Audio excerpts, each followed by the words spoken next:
In today's episode, we talk about a string of shootings, the Russia investigation, much more. It's been a crazy week, and we're here to cover it for you. Hello, America. I'm Matt. And I'm Ben, and we're the Free Will Podcast.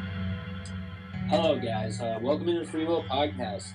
This is episode 2. I want to just start by apologizing for missing last week. I went to Myrtle Beach for a mini vacation. We had some scheduling conflicts. We couldn't make out the video. I apologize for that, but we are back this week. And looking back at this past 7 days, it's been a very crazy week. So I'm here with Ben. So every week seems like it's getting crazier and crazier with it. This is insane. Yeah, man. So, all right, let's just hop right into it. All right, we got the first one, unfortunately, something more on the sad side. We had a very violent shooting this week in Chicago. I'm going to quote this via the Chicago Tribune. A Chicago police officer and 2 other people were killed in an attack at a Southside hospital Monday afternoon that sent medical personnel and police scrambling through halls, stairwells, and even the nursery in search of victims and the shooter before he was found dead. Officer Samuel Jimenez, one of the victims, was 28 years old and he was married with 3 small children. And Juan Lopez, 32, whom sources say had a concealed carry license, exchanged gunfire with Jimenez and other officers as he ran to the hospital. Jimenez was shot in the lobby as Lopez continued firing. The squad car was hit and a bullet hit the holster and lodged in the gun barrel of another officer, according to Johnson. Dana Less, 24, another victim, was a first-year pharmacy resident. She was hit fatally as she was walking out of the elevator.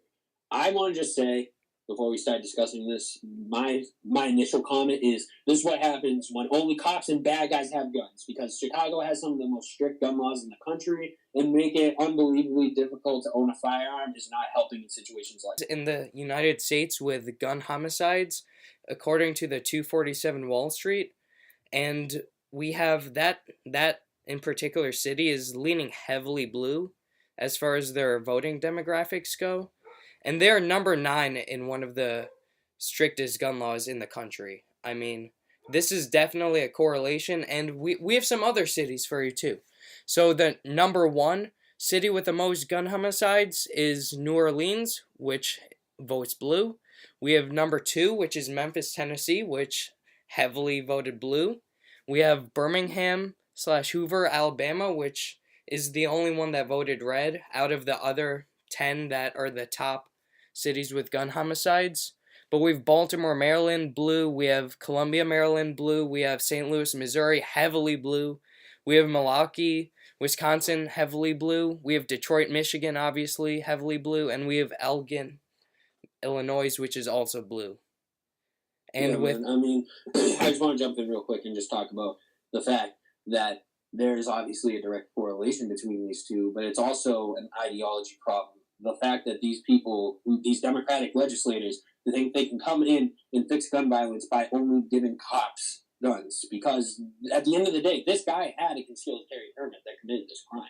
It's not a matter of gun laws. Because if it was a matter of gun laws, this guy wouldn't have had a concealed carry in the first place. They would have known that he's mentally unsound. He wouldn't be fit. If that's how they think it works. But that's clearly not how it works. And the only thing this does is leave us in a situation where the only people who have guns are this bad guy, the cops, and nobody else. And that is why there are so many more deaths in all these shootings in the Democratic heavy gun control areas. Yeah, and I want to say, I say this quote all the time, but when seconds count, police are minutes away. And this is a huge thing. This is a huge example for this. You've got these cities that are stricken with gun violence, and you have people who cannot defend themselves. You have cops who can't be everywhere at once. I mean, we can't expect them to be every single place at the exact second that something happens. And a lot of shootings are done within 30 seconds. A cop would come to clean it up after, but you can't defend yourself. You can't defend your family by the false belief that you are protected by the cops and that you are safe depending on someone else. I mean, we're in America. You have the right to bear arms. You have the right to defend yourself and your family. You have the right to have freedom. You don't have the right necessarily to feel a false sense of safety. It's all in your hands at the end of the day with this. And when you look at some of their arguments about how some of these states that have some bad gun violence problems are in red states.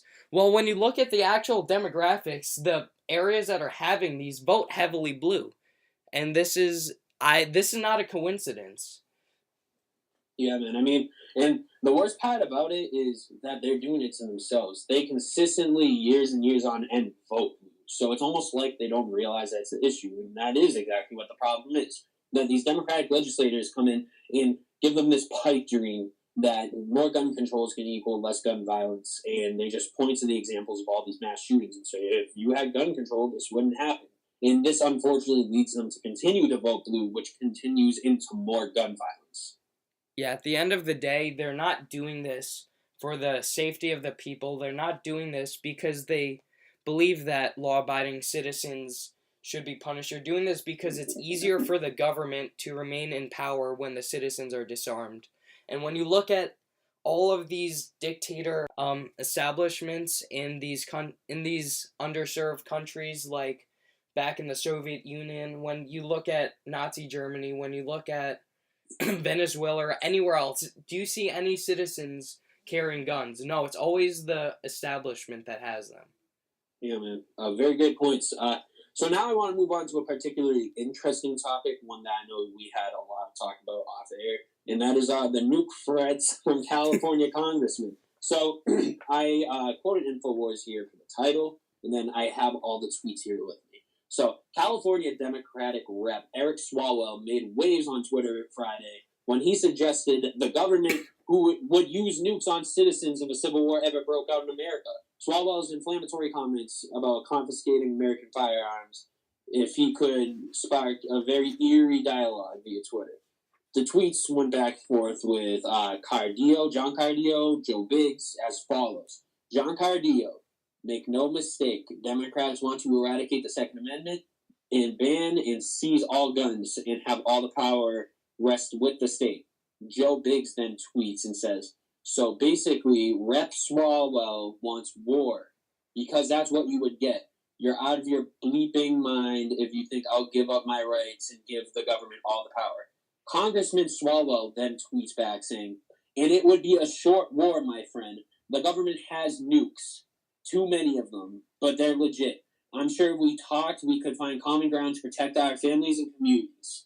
You've got to be kidding me. Okay, so before we talk about the million things wrong with this, I'd like to bring up how he puts the let us have a talk and find common ground at the end to deter people away from the fact that he just insinuated he'd nuke Americans to get them to give up their guns. This guy really is a politician because tactics like that is what keep Democrats in office. These freaking lunatics. It's crazy to me. I mean, the government is meant to serve the people. The government is not meant to have this type of control. And as the brilliant mind Thomas Paine put in Common Sense, that I've got the quote right here. Here is to the design and end of government, viz. Freedom and security.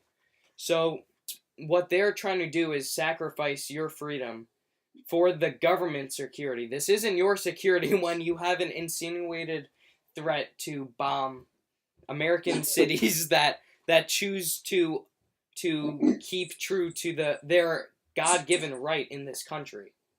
It's insane, man. I agree with you totally. And this is the first time an elected congressman who is currently in the House of Representatives has ever said anything like this, but I'm sure it's not the first time it's been thought amongst that shit. Yeah, I mean, it has definitely been thought, and I'm sure that Republicans have feared something like that to happen as well if, for any reason, there happened to be a tyrannical government and they decided to come and take away our rights. But that this was said by a congressman that was elected into office. This is insanity. I was truly shocked when I heard this tweet. Yeah, man, I agree with you, and I find it extremely hypocritical that all Democrats do is talk about how inflammatory Republicans are and how inflammatory President Trump is and how awful these comments are that he makes. But I will tell you firsthand, objectively speaking, not even biased, that comment in that tweet is more inflammatory than anything any Republican, including Trump, has ever tweeted or said. This is definitely something that I think is a turning point in this country. Whether or not this becomes something, but that something like this was said, and that this was thought and spoken out loud and displayed to the entire world, that we have a congressman that is willing to literally sacrifice the people if they don't give up their guns, if they don't give up their rights. That is pure insanity right there, and it genuinely scares me that something like this is in office. Yeah, I agree totally. It's just a never-ending search for power. Good points on that. So I want to get into the next topic, which is the Mueller investigation. So on Tuesday evening, President Trump finally submitted his written questions to Robert Mueller and his team under the penalty of perjury. This is one of the key several events that have unfolded throughout the 3-year Russian investigation by Robert Mueller. Trump's legal team did vet the answers, though, multiple times before submitting them. So now all we have to do is wait for them to review and finish to see if we will have the first president since Nixon to be in legal trouble. I'm hoping he isn't indicted, but I can't lie, given Mueller's track record and given the amount of people he's indicted for small things, I don't feel great. Yeah, I'm not so confident I'm confident that that he hasn't done anything wrong, but I am scared about the nitpickiness of Mueller, and if he says any little minor inconvenient thing as slightly false, then there's going to be hell to pay for him. And I think that this is definitely something we're going to need to keep our ears open for. And I'm scared because we have Democrats who are trying to push for indictment that aren't thinking for the good of the people, and they're just thinking for their party. I agree, man. Yeah, that's exactly how it is, because, I mean, at the end of the day, all those reasons you just stated, they're the reasons that people say the FBI can indict a ham sandwich if they wanted to. Because they're so nitpicky that it's near impossible to get out of one of those questionings without having said something wrong. And that's all it needs to be. It doesn't even have to be something like significant. It could be the most minor thing ever. Like you drove a black car when you actually drove a silver car. If you lie about that or you get that wrong, you're going to get indicted. Especially in this day and age. Yeah, exactly. So that's why I don't feel great about it. But then again, I do have a lot of faith in Trump's legal team. Scott Giuliani on there. He's a great lawyer. So I feel like his team did a really good job vetting the best they can, but still, I just don't feel great. I mean, this is something that I think even the most confident people are still watching at the edge of their seat, and I don't think anyone's feeling particularly great about this.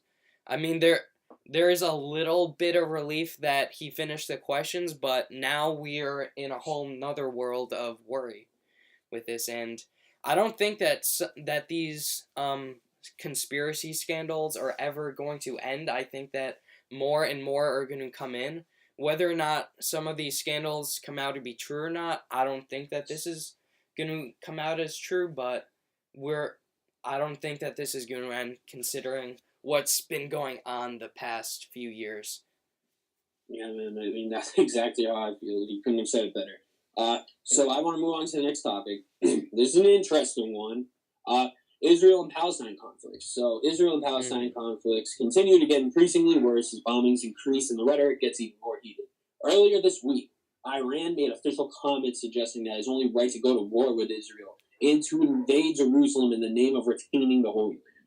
So I'm not as much shocked about the Iran comments as I am worried. Because, I mean, you totally expect that from a majority Muslim country, including Palestine, their allies. You know, they have that tension as well. And Iran's very eager. They're like the North Korea of the Middle East. They're very eager to get into conflicts. They really want to start some stuff between us and all the other allies. So I'm not shocked as much as I am worried, because I really don't want to see this turn into an actual conflict. Yeah, and with Iran, I mean, we know that most of these countries that are neighboring Israel, they want to see the end of Israel. They don't see Israel as a legitimate state. They want to have that region to themselves, and they are killing Israelis to get what they want. And you have several countries that have been in war with Israel in the past. I mean, since their brief existence, you've had so much constant conflict there. There hasn't been much peace at all in that region. And we all know that Iran funds the terrorist organizations. They fund Hamas, who are the Palestinian terrorists.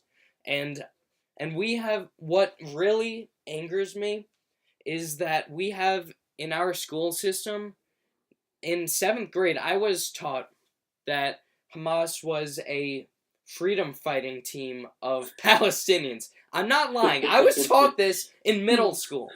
And it wasn't until I actually got into this stuff and actually saw in the news what was happening, until I did some research, that I learned about what they actually are. They're a terrorist organization.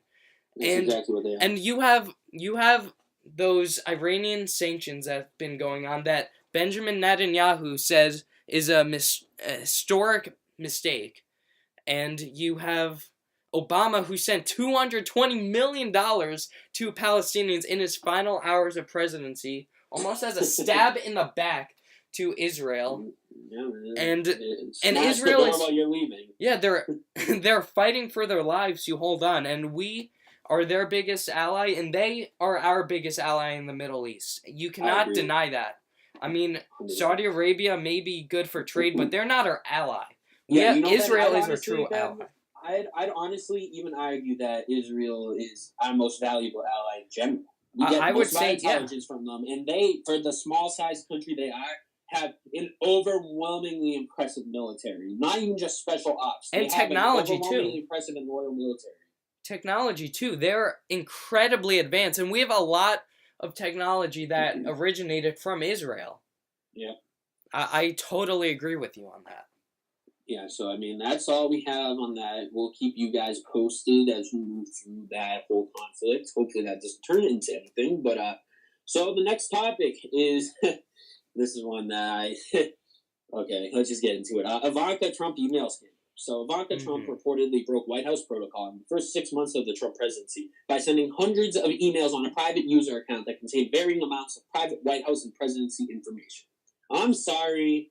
This is definitely not the level of Hillary Clinton, because she does not have access to as valuable information, nor did she send nearly as many private emails as Hillary.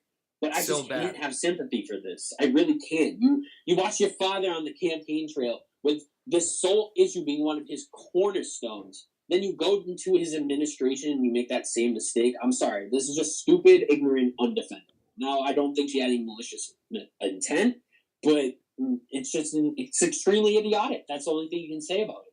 Yeah, I think that especially with the Hillary thing that's had so much press, you'd think that they would know better. You'd really think, especially a Trump. I mean, I think that she needs to be held accountable, because just because Hillary Clinton was not held accountable, now is when we have to show that we aren't biased either, and that we are the better person, and we hold people accountable to this. And obviously, you're not guilty until proven, you know. Yeah, man, and I agree. Yeah, I think that totally terrible. We'll see how this plays out, and if this is, we'll see the consequences. I mean, there definitely needs to be some consequences with this. Yeah, I agree. I mean, it was just totally ignorant. That's all you can really say about it. Yeah, so that's all there is on that. This one is, we're going local again, we always go local. This is our last topic, but I want to go local to LHS once again. We talked about the paper last week, but there's another interesting article that we want to cover. It's the Kavanaugh article in the LHS newspaper. Yeah, Ben can talk about it because I'm not there, so you can discuss what you need to discuss, and then I'll chip it. Yeah, so this is in the opinions section, which I'm for one glad that they didn't put this in the facts section, but so it comes with a political cartoon, which is titled "The Truly Spectacular Self-Defense of Brett Kavanaugh," and in his quotes, it shows him saying, "You guys, you want an investigation? Just ... just look at my calendars." And keep in mind that this was released after Ford came out saying that she lied. What?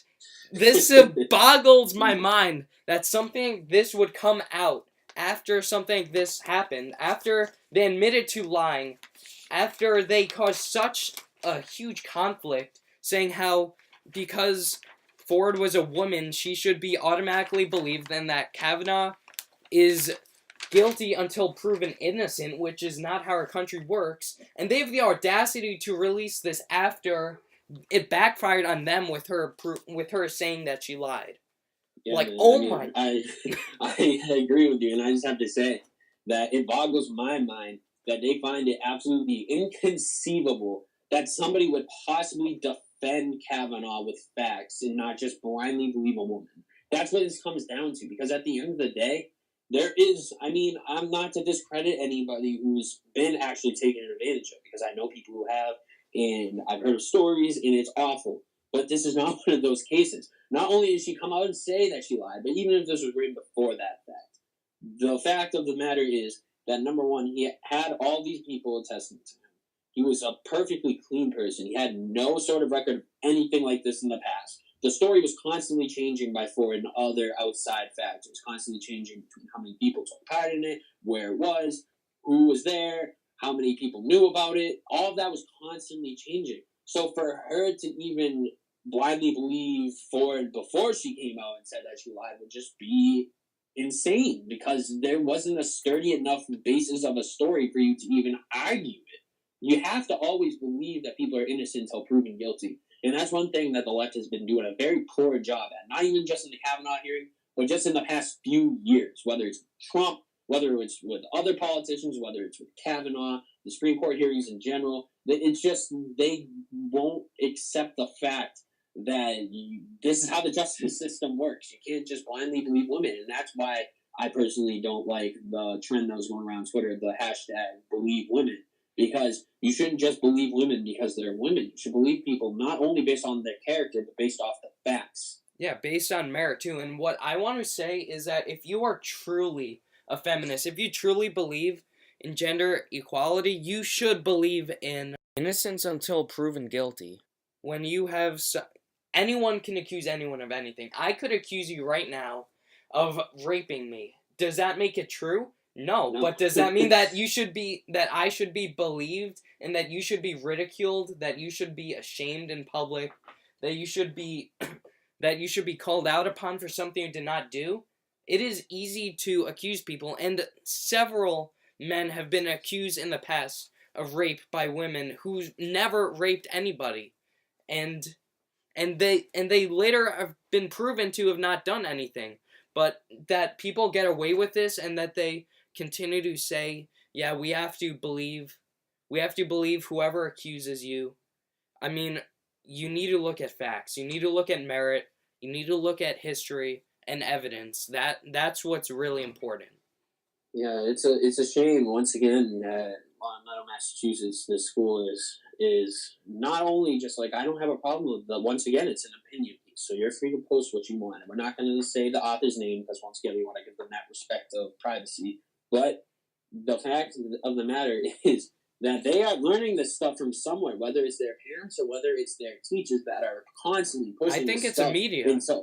Yeah, that too. It's all pumping this rhetoric into the minds of very, very vulnerable people who don't have any idea what's going on. Yeah, and so, we're probably going to get kicked off of YouTube for this, but we know firsthand about the media and their not only soliciting of their ideas, but also their constant push to delete whatever they do not agree with. Like, we had this issue on Google where we couldn't find some facts. We had to use alternate sites because they filter that stuff out. And you can't deny this. I mean, everyone knows that Google has a left bias, but the fact that they filter out stuff that they don't agree with and you can't find it, that's a problem in this country. And as this article shows, it's clearly affecting the youth of America. I agree 100%. Yeah, not only do they censor facts, they also censor opinions, man. I mean, we had this specific issue in Kickoff Week, our very first episode, a few weeks back when we were trying to post it.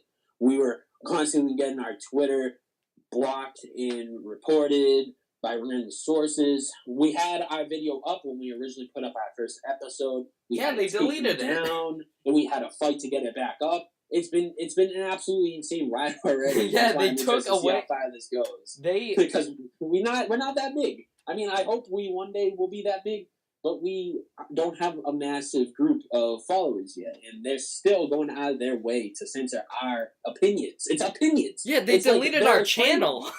Yeah, it's insanity. It's absolute insanity. So, I mean, there's always going to be that accountability by the people, hopefully. But at the end of the day, I know Google is a private organization.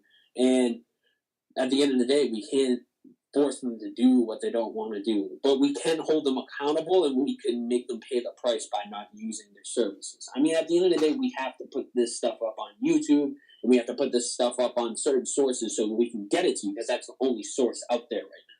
But at the end of the day, if you don't give them the business, they're not going to be able to push their rhetoric anymore, because they're going to realize it's not the right thing to do, because they're losing business from it. And at the end of the day, these people may have agendas, and that's all nice and whatever. But at the end of the day, what everybody cares about in these organizations is money. And if they're losing money, they're going to realize that they shouldn't be pushing this agenda. And I firmly believe that even though Google seems like such a monstrous and daunting figure in our lives, I think that if we unite and we choose to not use their service, I think that no matter how big a company is, we can make a difference, and we can change the outcome of this complete brainwashing society.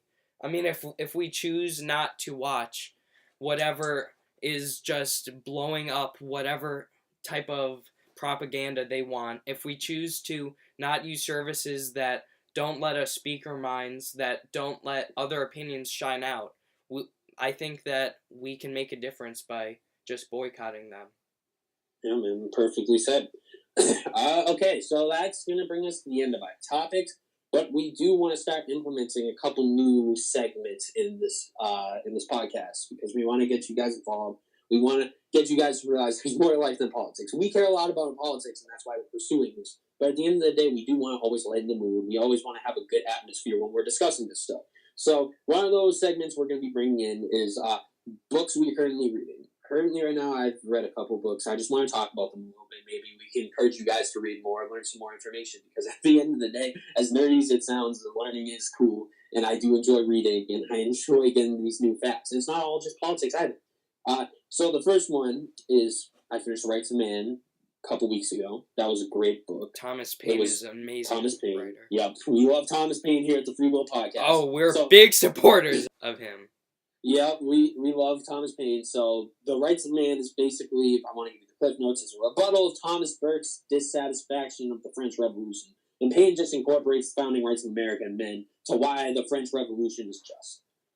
The second book is Obama Diaries by Laura Ingraham. I know Laura Ingraham is a very inflammatory person, and I'm aware of that, but I always want to hear opinions, regardless of who they're from. And I just started that book. So far, it's not bad, but I'll get back to you once I read more. It's basically just her explaining the tactics the Obama administration used to get a popular vote.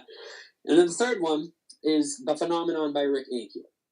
I don't know if anybody is, but I'm a huge baseball fan. I love sports and baseball specifically. This book is an autobiography of former phenom pitcher for the Cardinals, Rick Ankiel. If you don't know the name, you probably know him as that Cardinals stud who literally couldn't throw one strike in the playoffs in the 2000s. Just started that as well, but I'll let you guys know how it is once I read more. And then the next segment I want to talk about, this is kind of an only today thing because we made it public on the Free Will Podcast Instagram, Twitter, and I made it public on my private Instagram at Larry Jr. It's my book. So my book is titled Coming Out as Conservative, The Defense of a Misunderstood Ideology.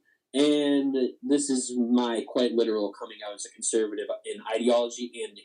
I make a defense for the misunderstood founding social battles of the Republican Party while simultaneously talking about various times in American history, like eras, and the president is included in that, and explain how conservatives' values helped or could have helped in those said situations, and why some liberal values kind of harmed the situations. So I'm very excited for that. I've been writing the book for months now.